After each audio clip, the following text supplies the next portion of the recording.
ఏ బాటైనా పర్వాలేదంట, సమయంతో సాగటమే మన సింపుల్ సిద్ధాంతం.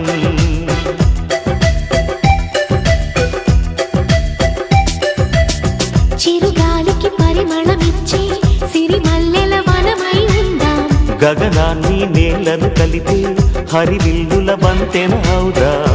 ఆనందం అంటే అర్థం మనమందా, ప్రతి పూట పాతై సాగే హుషారు సరిగమలో.